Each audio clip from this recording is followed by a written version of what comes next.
Assalamualaikum warahmatullahi wabarakatuh. Selamat datang kembali di vlog Irfan. Vlog ini merupakan part ketiga perjalanan kami menggunakan Isuzu Panther TBR 52 tahun 94 dengan rute perjalanan dari Jakarta menuju ke Solo via Pantura dan tidak full tol Trans Jawa. Pada part ketiga ini perjalanan kami mulai dari kota Semarang setelah kami melakukan istirahat atau rehat di kota Semarang ini. Ikuti terus vlog kami ini sampai selesai. Kita melanjutkan perjalanan lagi dari melipir di kota Semarang, kita melanjutkan ke Solo langsung ya. Gimana lanjutannya? Ikuti terus vlog kita sampai dengan tiba kita di Solo nanti. Ya, kita melanjutkan perjalanan kembali untuk ke arah tol ya. Kita menuju ke arah masuk ke gerbang tol Krapyak dan mengarah ke Solo ya. Gimana perjalanan kita nanti? Apakah kita akan menyusuri jalan raya biasa lagi, tidak full tol? Ikuti terus ya vlog kita sampai kita tiba di Solo. Kita akan melanjutkan perjalanan dari Semarang. Tadi kita sudah melipir untuk makan malam, istirahat, dan rencananya juga kita akan mampir ke rest area dulu ya, karena kita belum sholat dan kita rencananya juga mau ke toilet untuk buang air kecil. Gimana kelanjutan vlog kita sampai dengan kita tiba di Solo? Ikuti terus vlog kita. Sebentar lagi kita akan menuju ke gerbang tol Krapyak. Dari gerbang tol Krapyak kita menuju ke arah Semarang atas dan kondisi arus lalu lintasnya pada saat kita melintas kali ini lancar dan cenderung lengang. Kondisi jalan tol di kota Semarang ini kontur jalannya lumayan cukup menanjak. Menggunakan mobil Isuzu Panther ini dengan torsi yang lumayan cukup besar, jadi tanjakannya dapat kita libas dengan mudah. Ini adalah kondisi suasana malam menuju ke arah Semarang atas. Saat melintasi tanjakan yang cukup panjang pun pada mobil Isuzu Panther ini tidak pernah kehabisan nafas. Jadi kita sebentar lagi akan memasuki ruas tol Semarang ABC dan alhamdulillahnya jumlah lajur di ruas tol ini sudah ditambah menjadi 2 ya, sebelumnya hanya 1 lajur. Nah, setelah kita melintasi simpang susun Semarang dan kita memasuki ruas tol Semarang ABC, di sini tanjakannya lumayan cukup panjang dan lumayan cukup terjal ya. Di tanjakan yang cukup panjang pun nafas dari Isuzu Panther ini tetap prima dan tetap bisa melibas tanjakan dengan mudah. Di sini untuk menuju ke arah Solo kita belok ke kiri ya, kalau untuk lurus ke arah Semarang atau Ungaran. Nah, alhamdulillah kita sudah memasuki ruas tol Semarang menuju ke arah Solo. Dan alhamdulillahnya di sini kondisi arus atau volume lalu lintasnya lumayan cukup lengang dan kita bisa memacu kendaraan Isuzu Panther ini dengan lumayan cukup optimal ke depannya.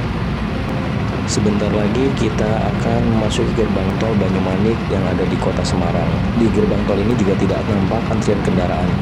Pada ruas tol ini juga banyak terdapat tanjakan dan turunan yang lumayan cukup panjang dan lumayan cukup curam. Di tanjakan pada ruas tol Semarang menuju ke arah Solo ini kecepatan rata-rata kami adalah 60 km per jam ya. Walaupun tanjakannya lumayan cukup panjang, tetap kita bisa pacu, kita pertahankan di kecepatan ini. Nah, kebetulan waktu saat ini sudah menunjukkan jam 9 kurang. Kita rencananya akan istirahat dulu di rest area KM 429A di Ungaran untuk sekalian melakukan pengisian BBM biosolar. Alhamdulillahnya pada saat kita masuk ke rest area K429A ini kondisinya lumayan cukup lengang dan tidak ramai. Kita mau sholat dulu sekalian mengadamkan mesin dan kebetulan mobil kita parkir di sana dan alhamdulillahnya kondisi di rest area ini lumayan cukup lengang dan tidak ramai. Ya, kita sudah sholat dan rencana kita akan melakukan pengecekan kondisi mesin dari mobil Isuzu Panther ini dulu. Mudah-mudahan tidak ada kendala ataupun permasalahan pada kondisi mesinnya.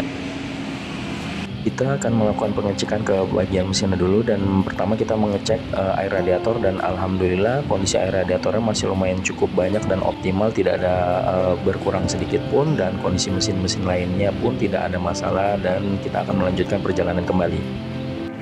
Ya, kebetulan untuk kondisi indikator BBM ini saat ini sudah berada di tengahnya dan kita akan melakukan pengisian biosolar di rest area ini terlebih dahulu. Nah, kami tidak jadi melakukan pengisian BBM biosolar di rest area KM429A ini karena menurut petugas SPBU-nya untuk alat scan barcode-nya error dan kita rencananya akan melakukan pengisian BBM biosolar di rest area selanjutnya atau melakukan pengisian BBM biosolar pada saat keluar tol di Kartosuro. Dengan sisa BBM yang tinggal setengah dari indikator bacaan di speedometer, mudah-mudahan perjalanan ini dapat ditempuh sampai Kartosuro ya, sampai kita melakukan pengisian BBM biosolar di SPBU selanjutnya. Karena melihat kondisi lalu lintas yang lengang, jadi kita optimis bisa kita kejar sampai keluar SPBU dan melakukan pengisian BBM biosolar di luar nantinya. Alhamdulillahnya di ruas tol Semarang menuju ke arah Solo ini kondisi arus lalu lintasnya juga lumayan cukup ramai, lancar, dan cenderung lengang. Jadi di tanjakan ini kita dapat optimal memacu kendaraan Isuzu Panther ini dengan kecepatan 60 km per jam, dan kita berharap semoga pada saat keluar nanti kita dapat melakukan pengisian BBM biosolar ya, dan tidak terjadi masalah seperti sebelumnya kita melakukan pengisian BBM biosolar. Karena menurut petugas SPBU tadi pengisian BBM biosolar di Jawa Tengah sedang error. Alhamdulillah pada ruas ini kondisi lalu lintasnya lumayan cukup lengang dan kendaraan kita pacu di kecepatan rata-rata 70 km per jam ya, dan maksimal di 80 atau 90. Kita tidak berani melebihi kapasitas kecepatan maksimal tersebut karena mengingat kondisi mesin yang sudah lumayan tua dan kita ingin safety di perjalanan juga. Pada pukul 22:13 WIB, tak terasa perjalanan kami sudah melintasi rest area KM 487A di Boyolali. Alhamdulillah di ruas ini kondisi lalu lintasnya lumayan cukup lengang ya. Tak terasa kita sudah akan menuju ke arah exit tol. Kita rencananya akan exit di Kartosuro nanti di gerbang tol Colomadu, dan setelahnya kita akan melakukan pengisian BBM di SPBU yang kita dapat. Kecepatan kita saat ini adalah 90 km per jam. Nah, saat ini waktu sudah menunjukkan pukul 22.18 dan kita rencananya akan exit di Kartosuro atau di gerbang tol Colomadu, dan di Kartosuro nanti kita akan melakukan pengisian BBM biosolar. Mudah-mudahan ada ya. Dan kecepatan kita saat ini adalah 60 km per jam.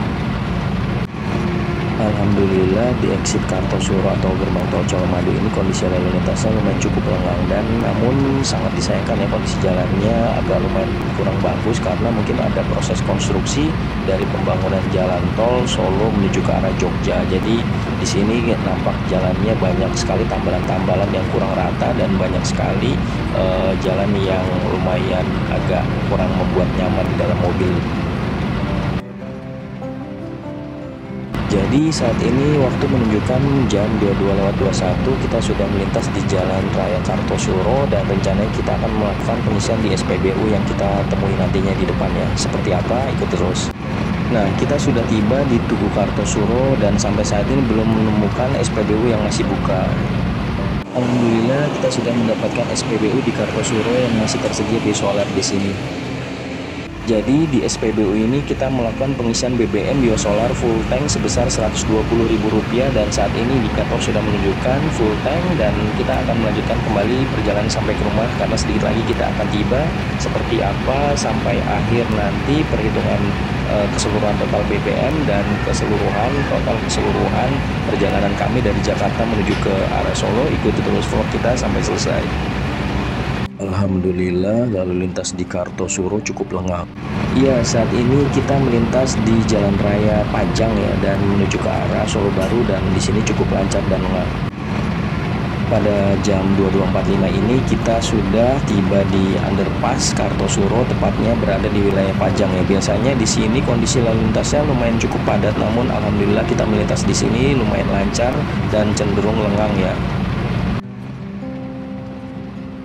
Saat ini kita sudah tiba di simpang Tugu Lilin di Pajang ya, dan untuk menuju ke arah Solo Baru atau ke arah Sukoharjo kita belok ke kanan, untuk lurus adalah menuju ke arah Lawean atau ke arah kota Solo. Di sini lumayan ada antrian kendaraan.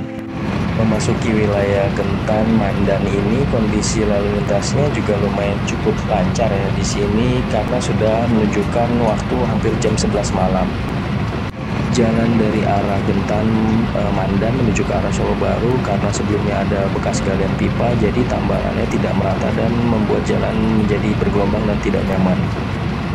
Alhamdulillah tepat pada jam 11 malam kita tiba di bundaran Solo Baru ya, dan sebentar lagi kita akan menuju ke arah Grogol dan menuju ke arah Jembatan Bacem menuju ke Sukoharjo. Nah, ini kita tiba di bundaran Patung Pandawa 5 di Solo Baru. Nah, di sini kita belok ke kanan menuju ke arah Jembatan Bacem atau ke arah Sukoharjo. Alhamdulillah kondisi lalu lintas di Jembatan Bacem menuju ke arah Sukoharjo ini masih lancar dan lumayan cukup lengang ya di malam hari pada saat kami melintas. Cerita sedikit mengenai Jembatan Bacem ini, jadi yang sebelah kiri jembatan yang kita lewati ini adalah jembatan yang lama dan sebelah kanan adalah jembatan yang baru. Jadi Jembatan Bacem ini merupakan penghubung dari wilayah Sukoharjo menuju ke arah Solo. Alhamdulillah melintasi wilayah Telukan di Sukoharjo ini kondisi lalu lintasnya lumayan lancar. Saat ini waktu menunjukkan jam 11.09 dan kita sudah tiba di Gapura, Kabupaten Sukoharjo. Alhamdulillah tiba di pusat kota Kabupaten Sukoharjo, kondisi lalu lintasnya lumayan cukup lancar dan lengang ya, karena memang waktu menunjukkan sudah pukul jam 11 lewat. Saat ini kita akan melintasi kawasan Masjid Agung Kabupaten Sukoharjo ya, dan alhamdulillah di sini kondisi lalu lintasnya pun juga lumayan cukup lancar dan cenderung lengang karena memang sudah malam hari pada saat kami melintas ini. Ini kami tiba di traffic light Terminal Sukoharjo ya. Di sini juga kondisi lalu lintasnya alhamdulillah lumayan cukup lengang dan indikator di speedometer masih tampak normal dan lancar semua. Iya, sebentar lagi kita akan tiba di rumah di Sukoharjo ya. Melihat rute perjalanan dari Kartosuro menuju ke arah rumah di Sukoharjo ini, SPBU yang berada di sini sudah pada tutup. Dan memang menurut informasi untuk melakukan pengisian BBM biosolar di SPBU ini paling maksimal itu ada di jam 3 sore ya. Selepas itu sudah kosong stok BBM biosolarnya. Jadi untuk melakukan pengisian di sini harus pagi hingga siang hari. Alhamdulillah kami akan tiba di rumah di Sukoharjo. Melihat kondisi indikator di speedometer maupun kondisi mobil secara keseluruhan dari rute Jakarta menuju ke Solo ini juga tidak ada masalah. Walaupun mobil Isuzu Panther ini lumayan sudah cukup tua, 30 tahun kurang lebih usianya, untuk melibas rute jarak jauh dari Jakarta menuju ke Solo dengan rute 500 km lebih masih bisa diandalkan dan masih bisa digunakan. Namun yang penting kuncinya adalah satu, jangan digeber atau diforsir mesin dari mobil Isuzu Panther ini. Alhamdulillah perjalanan kami sudah tiba di rumah di Sukoharjo, Jawa Tengah. Melihat dari Google Map, jarak tempuh kami dari Jakarta menuju ke Solo non-tol atau tidak full tol Trans Jawa sejauh 587 km. Perjalanan rute Jakarta Solo ini kami tempuh dengan waktu total selama 15 jam. Alhamdulillah total perjalanan ini kami tempuh tanpa ada permasalahan dan kendala yang berarti pada mobil Isuzu Panther kami ini. Kondisi mesinnya pun masih nampak cukup baik dan tidak ada permasalahan dan kendala yang berarti pada mesin mobil ini. Konsumsi BBM kami total adalah sebesar 32,9 liter dari rute Jakarta Solo non-tol ini. Dengan jarak tempuh total sejauh 587 km, maka konsumsi BBM kami adalah sebesar 17,8 km per liter. Ya, kita sedang melakukan penggantian karet seal master rem karena ada bocor sedikit di master remnya. Selain itu juga mengecek dari radiatornya ditutupnya ada kebocoran sedikit netes-netes. Nanti kita cek apakah harus ganti tutup radiator atau enggak. Jadi ini adalah proses penggantian karet seal di master rem yang mengalami kebocoran dan alhamdulillah tidak ada kendala pada saat perjalanan sebelumnya di rute kami dari Jakarta menuju ke Solo. Proses perbaikan mobil kami dilakukan di bengkel mobil Rizal Motor yang berada di wilayah Selogiri, Kabupaten Wonogiri, perbatasan antara Wonogiri dan Sukoharjo. Alhamdulillah perbaikan pada mobil kami sudah selesai dikerjakan dan mobil siap digunakan kembali untuk rute-rute selanjutnya. Dan alhamdulillah ternyata pada malam harinya mobil kami sudah laku terjual. Selamat jalan Isuzu Panther TBR 52 tahun 94 yang telah menemani perjalanan kami dari Jakarta menuju ke arah Solo dengan rute non-tol dan melintasi via jalur Pantura di wilayah Jawa Barat hingga Jawa Tengah. Selamat jalan Panther kotak TBR 52. Semoga suatu saat kita bisa bertemu kembali di jalan.